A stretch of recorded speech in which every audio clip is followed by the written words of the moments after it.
This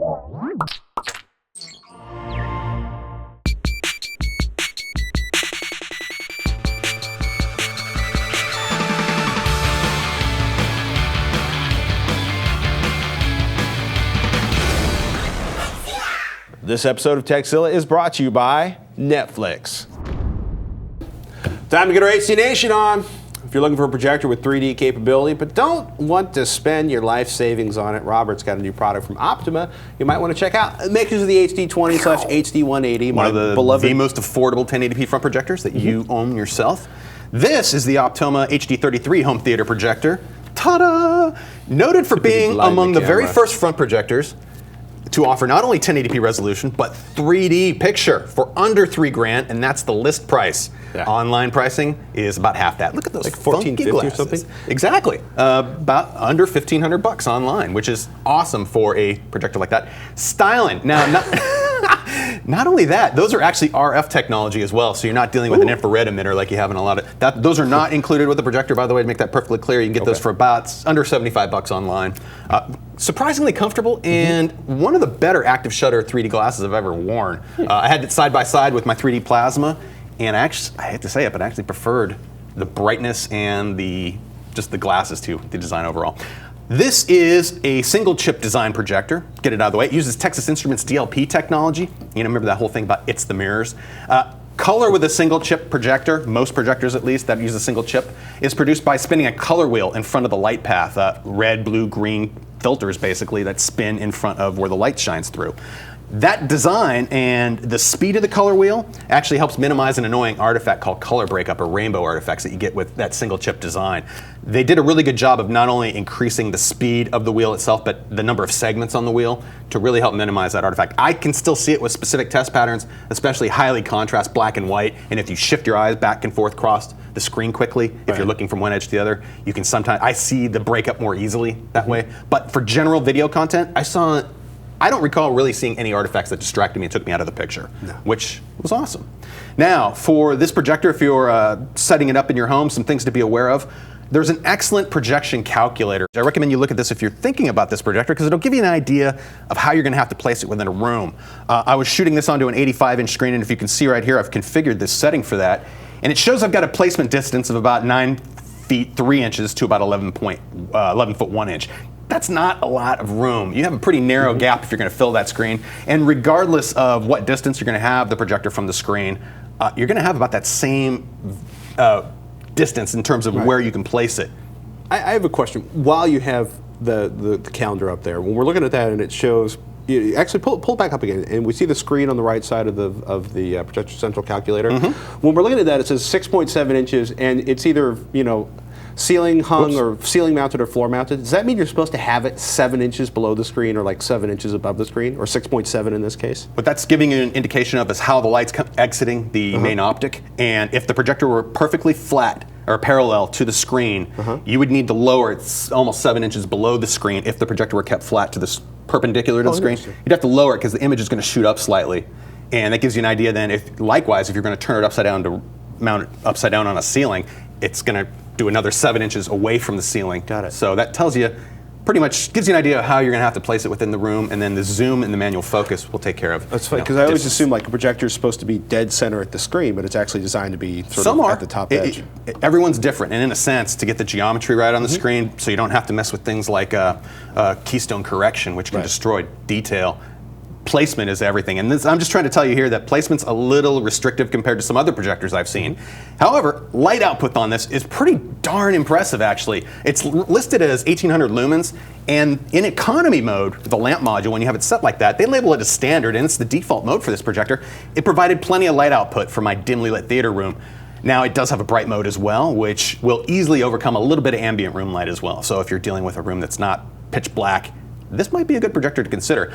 On the back side of this, we can actually spin this around. It's got a couple of HDMI ports, of course, as well as, yes, also have a nice set of component video inputs there, as well as VGA. Now, you also see the RS-232 port and a 12-volt trigger. Those are there as well if you plan to integrate this with the home automation or control system. What's the 3D sync port for? That is for an included infrared emitter. So if you're going to use this with infrared 3D active shutter glasses. You plug that emitter right into there, and you can place the emitter wherever you need to. Cool. Nice thing about that, usually the emitters will bounce off the screen, so even if it's not pointed directly at you, as long as the emitter's shining toward the screen, it'll bounce back and hit you in the face, and hopefully make the glasses work right. But we're using the RF glasses, like I mentioned, which don't require line of sight, and it's actually really nice. Especially if the projector's like above and behind you. They still have the world's loud. You can't. Okay, we've got like 4,000 watts of lights on this set, so you can't see it. If you're in a dark room and you hit that button, let me bring it up to the camera. Oh, this is the brightest remote I've ever used. And it doesn't look that bright right now, trust me. If you're in a black room and you turn this on, you can read 4-point print with this. You won't be able to even read the text around each button. It's so bright. I wish they would just make it red. It would help preserve your back or your night vision a little bit more in a dimly lit room. Let's get into that said, I've used this twice in like a year of owning the projector. That's true. Actually, once it was set up and I had it tweaked the way I liked it, it was I didn't really have to touch the remote again, which is nice. And if I didn't mention it too, it's manual lens control as far as zoom and focus. There is no manual lens shifting. It's all digital keystone correction if you're going to have to use it, which you try to avoid. But let's jump into some benchmark results here. Let me pull up my stats here. This was using the CalMan software to do the capture with my hardware, and this was right out of the box. The thing to pay attention here are the red, blue, green levels for the grayscale result. If you look at each color independently, they're fairly linear. They're not changing a heck of a lot until you get to the extremes. That's not bad. At least it's consistent. It's still not even at 100% for a nice even or a neutral shade of gray. This is a little extra blue and a little extra red. It needs more green. Exactly. However, you can also see that the color space here, in terms of where the points are hitting within the squares, it's not 100% accurate, but you're covering the full HD TV color spectrum or color space right there really nicely. Now, with its calibrated result, things got a little bit better. I actually got the blues to tame in a little bit, but I thought, you know, maybe I could further improve this, and I went back and forth between that setting and this setting, and I ended up staying here even though I had a pretty significant green error at 100%. It's the midpoint here, the most important spot, the mid to bright grays were just about spot on, and I gotta tell you, shining several forms of video at this screen, including Blu-rays and others, I had a terrific movie viewing experience. I was impressed with not only the detail, but color saturation was really good, as evidenced by the results themselves. But and actually, I was shining ended up throwing on the Big Lebowski later on. And this here's a photo of it that I shot just in my living room. That's taken from behind there's the projector right there. I'm shooting from behind it to the 85-inch screen. I sat there with the sound off just watching video. And between this, I watched this, Dark Knight, and Tron Legacy to check some of the 3D capabilities. It was pretty impressive. 3D performance was as good as I've seen on just about any 3D display to date. Cool. As far as crosstalk, where you get an image, you should only go to one eye, it's actually blending into the other eye a little bit. This did an excellent job of minimizing that. And if you compare this projector to something far more expensive, say twice as much money to spend, something like Digital Projections single chip Cine 230, that had a list price of about twice of what this projector did. And what that would get you was more accurate color right out of the box. Also a better lens package that provides not only lens shifting so you can move the picture without having to move the projector, without losing detail, but it also provided additional, what am I thinking of? Oh, zoom capability. The lens package actually provides an extra foot of placement, either closer to the screen or further away, which doesn't sound like a lot, but if you've already installed the mount and you don't want to drill another hole in the wall and that extra foot could save you, that's something to keep in mind. Now, let's see, post-calibration, I showed you those results, and I have to say overall, the bottom line on this projector really is that its 3D performance is impressive, especially at the $3,000 list price point. And it sells for $1,500. It sells for $1,500, and you'd have to spend quite a bit more to get 3D performance on top of that, or improved video performance. They really have a good low-cost product here. It doesn't incorporate speakers, so if you're trying to do like the HD20 actually has speakers built into it. It does? Yeah, but do you use them or not? No. It's like there's a convenience factor there, but you shouldn't expect speakers in a home theater product like that. So. Well, at least in this projector. Yeah, totally. Hey, we got a viewer question coming up for you. Curtis from Albany, New York writes in, hey crew, my previous TiVo had lifetime programming service after the warranty was up. The hard drive died and so did the whole unit. I have a new TiVo now, also with lifetime service. Can I clone the factory hard drive and save it as a backup?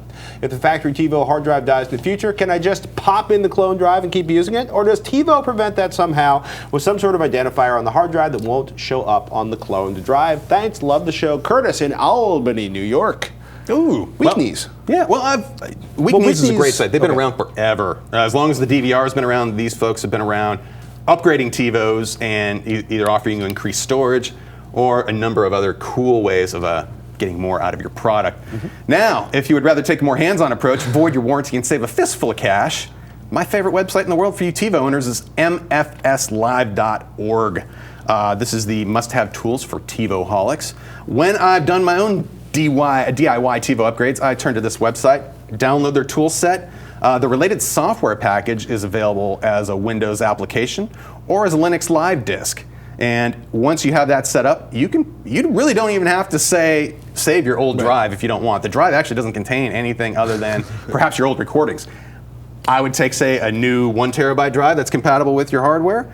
You quote unquote bless it with the software. That is the phrase used by TiVo hackers.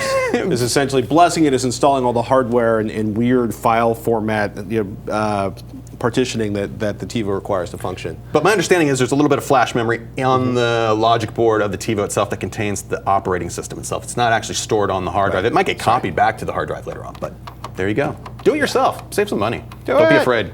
Do it. Be afraid. No, don't be afraid. Another email coming from Chris. He says, I've noticed that some AV receivers and home theater in a box systems are now featuring Dolby Digital 7.2. So I was wondering if Robert could explain exactly what it is. How does it work? How is it different from 7.1? Is it that much better than 5.1 or even 7.1? Thanks, Chris in Platteville, Wisconsin. Woohoo! It's Two awesome. subwoofers. Stereo subwoofers. Pretty much. The .1 and 7.1 usually refers to a preamplified subwoofer output, and .2 would indicate that there are two of those outputs.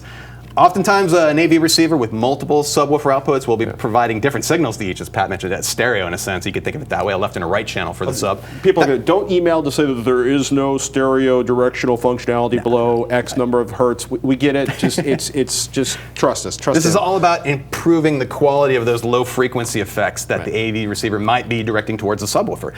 Main benefit of using more than one sub is that they can be positioned in a room to help cancel out what they call null spots, or where the standing waves in the room interact to create where the sound just seems to just drop off. Pair the extra subs with a good room calibration mic and some careful placement, and your ears will thank you. Generally speaking, if you're guessing on where to place the sub in a room, and if you can, you want to place it usually about the midpoint along the wall to start, and then you start moving them around and try to defeat your nulls. I got to move this because the hot air is coming out of it, and I'm going to vomit. If you want. Here, you take this. I'll read the next question. Do it. And finally, we're not the only ones looking forward to CES. J-Dog writes in, do I roll the dice and purchase an HDTV in February or March when the prices drop?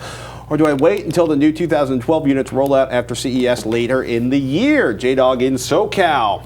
Do it. Do it soon. Yeah. The prices for 2011 TVs are about as low as they're going to go. And then they're going to sell out. Pretty soon, come next week, we'll know what's in store for the 2012 models. But don't expect any of the new premium models until summer or fall. You're going to see some of the smaller sizes start to creep out early, but the super premium ones that everyone wants, that's more the summer-fall time frame. Yeah, the one with the 1mm frame and the super ginormous excellent 4K features. screens, blah, blah, blah, blah, blah. Anyway, when you're comparing prices online, though, you'll often see a current model hit bottom in terms of pricing just before a new model is poised to replace it. Beware of when the prices on the stale 2011 models start to tick up, as it's a sign that the model is likely out of production and something new is taking its place in the manufacturer's lineup. So that's kind of, without fail, as soon as it's out of production, the price will actually tick up, and that's my cue to say, nope, look for the next-gen product. Hey, and it's time to thank one of our sponsors, Netflix. With more than 23 million members, Netflix is the world's largest subscription service, instantly streaming TV episodes and movies. Members can instantly watch thousands of titles on a vast array of devices, streaming TV episodes and movies, like Microsoft's Xbox 360, Sony's PlayStation 3 game console, and the Nintendo Wii console. Hey, as a Netflix Unlimited member, you can instantly watch as many movies as you want, anytime you want, for one low monthly price. There are no late fees or due dates. And for a limited time, as a new member and a Tekzilla viewer, you can get a free 30-day trial membership. Go to netflix.com/Tekzilla and sign up. Be sure to use that URL so that they know we sent you.